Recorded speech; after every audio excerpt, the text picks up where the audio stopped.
What's up, everybody? Matt Gajewski here, back again talking college football. We are continuing week 3 with the Thursday standalone NC State Wake Forest matchup. If you like this content and want to support, please consider subscribing, leaving a like, or a comment. Let me know what you like about the video, dislike, feedback, or a request if you want to hear about a game later in the week. We do take requests for the video we usually do on Thursday or Friday. So let me know. If you or somebody you know has a gambling problem, please call or text 1-800-GAMBLER. We talk about sides and totals on this show. So let's get into it. We have a ACC matchup on deck. NC State, 7-point favorites on the road. The total in the game is 52.5. Interesting matchup here. We've kind of got exactly what we've expected so far from both of these teams. NC State primarily becoming a shootout team at this point with all of their departures on defense. They beat East Carolina 24-17. They had a 92% post-game win expectancy, complete shootout there. And then they beat Virginia 35-31 in another shootout, another post-game win expectancy above 90%. So it's not been the cleanest, but NC State has certainly gotten the job done against both teams. Yards per play, they had narrow advantages in both. And basically what happened in both games, turnovers on both sides. You had East Carolina, pair of turnovers, missed a field goal. They had more mistakes than NC State. They lose the game by single digits. Virginia, they have an interception, a key turnover on downs. They make a few more mistakes. They lose the games. If you flip some of these turnovers, turnover on downs, missed field goals. Now, NC State is a pair of missed field goals themselves, but still more turnovers came on the ECU side. You start flipping those a little bit, and these wins turn to losses when you have shootout teams like this. So they're living a little dangerously, but it has come out on the positive end.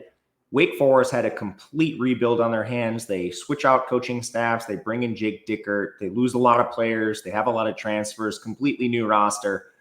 They beat Kennesaw State by 1 point.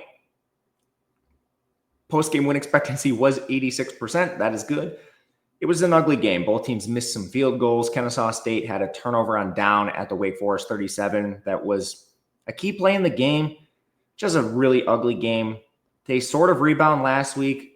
It was against Western Carolina. They did what they were supposed to do, but it's hard to look at that. NC State, for injuries, held out a fair amount of players recently.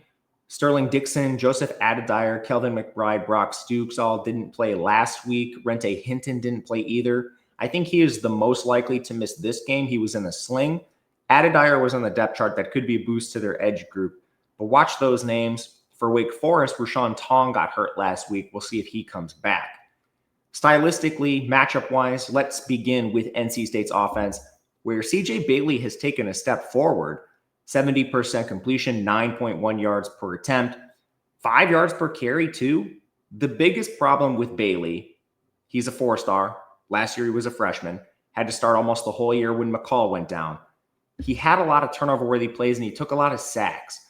This year, he has 1 turnover-worthy play and 1 sack. And it's not like the pocket's been clean. The pressure rate for this team is 32%. However, his pressure-to-sack ratio is 5%, one of the lowest marks in the country. Very small sample, but the defenses are better than what Wake Forest has faced, for example. East Carolina and Virginia aren't the best defenses, but we're not playing FCS teams. We're not playing Conference USA teams. So I'm impressed with Bailey so far. He's 6'6". He's mobile. He is a dynamic signal caller. We just needed the negative plays to come down, and they have so far. The skill position players are also improved just from an efficiency basis, and maybe this is not, leveling up personnel, but they did change out coordinators, and Robert Anai was a disaster for this team. So perhaps it is a addition by subtraction, but still. Hollywood Smothers has finally worked into a lead back role. He's averaging 5.5 yards per carry. He's a dynamic pass catcher. The receivers, I'm not sure they're more talented. They lose Concepcion, and honestly, perhaps just the offense is functioning better because I don't know if they're more talented, but Wesley Grimes is 154 yards. They found a freshman in Teddy Hoffman, not a full-time player yet, but dynamic when he's on the field. Noah Rogers has been banged up, former 4-star, but Justin Jolie's a dynamic tight end. We know what he can do. Creates a lot of mismatches that's tough to defend. And the O-line is probably the biggest concern with this team. So having CJ Bailey mitigate this problem and then get the ball to these receivers, it's helped their offense. They only had 2 starters back on the O-line. They were good. Ja'Karius Peak and Anthony Carter just didn't really backfill with much. Purdue transfer Jalen Grant, Utah State transfer Teague Anderson. They've been okay. Cameron Smith, he was the final starter, got banged up last week. Yusef Mugarbil had to come in. He was a big downgrade. Small sample, but that does not look positive. The O-line is their biggest hindrance on the offensive side of the ball, but can Wake Forest exploit this? We thought the defense was the strength of the team coming into the year. Strength is maybe a stretch, but so far they've looked good against bad teams. Thought the secondary would be the best unit for this team, which on paper matches up well against NC State. They had 4 with starting experience back, and they're starting 3 of those guys right now in the secondary. That means only 2 positions had to be filled back there. It wasn't a great crop of transfers, so those players are Lardarius Webb from South Alabama and Karan Prunty from NC A&T. It still leaves something to be desired for me, and I think NC State can probably exploit that, even if it's the strength of the defense. Linebacker is admittedly very good with Quincy Bryant and Dylan Hazen. I have more questions up front than in the secondary. Not one transfer they're using, and they're using 4, is from a high level of competition. You have Langston Hardy from UConn, Gabe Kirschke from Colorado State, Dallas Afalava from Idaho, and Jaden Loving from Western Kentucky.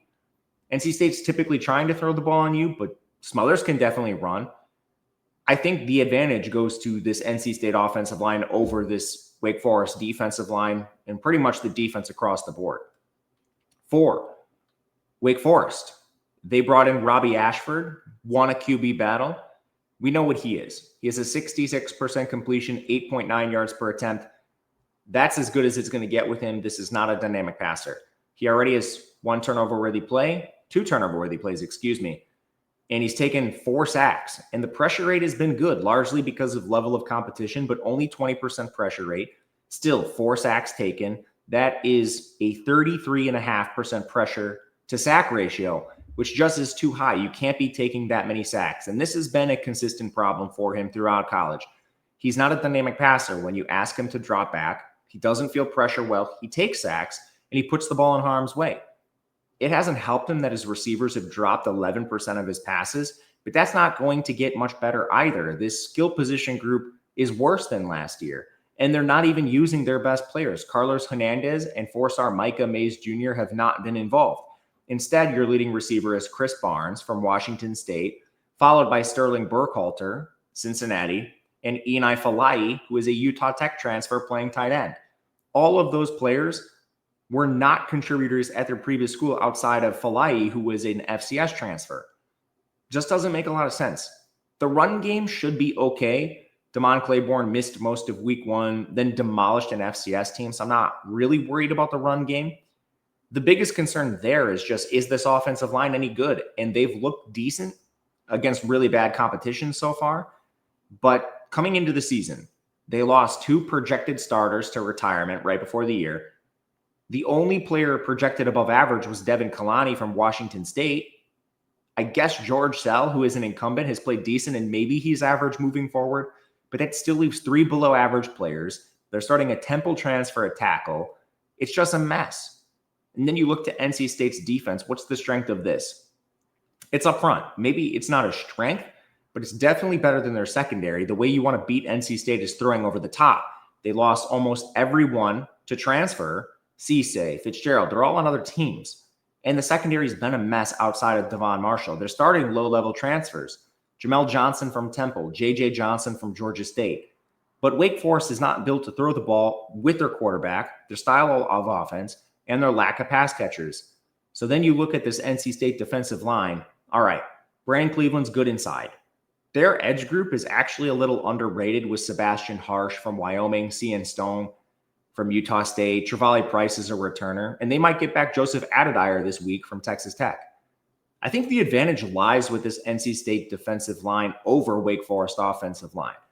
So when you look to the spread, it's a bit rich for me at 7 points. I was hoping this was going to go to 6.5, which is where we have the line. I don't think it's going to get there, so I'll have to debate a 7 as we get closer to kickoff. I still may end up taking this The under is intriguing to me too. The pace in this game is poor. Expecting Wake Forest to play about average this year. NC State is still slow, even with the new coordinator, and that probably is the case. As far as like the shootout stuff with NC State, do we really think Wake Forest can exploit that secondary? I don't think so. And then can NC State score enough points to get this over on a Wake Forest defense, which is probably the strength of their team? I'm also skeptical. We show a little value on the under. My hesitation is just how NC State's defense has looked to this point. Maybe that's me being a coward. I'm not sure. But those are the leans. It's NC State or pass. It is the under or pass. Again, if you guys have requests for future games, please leave them in the comments. Otherwise, thank you for watching. It means a lot.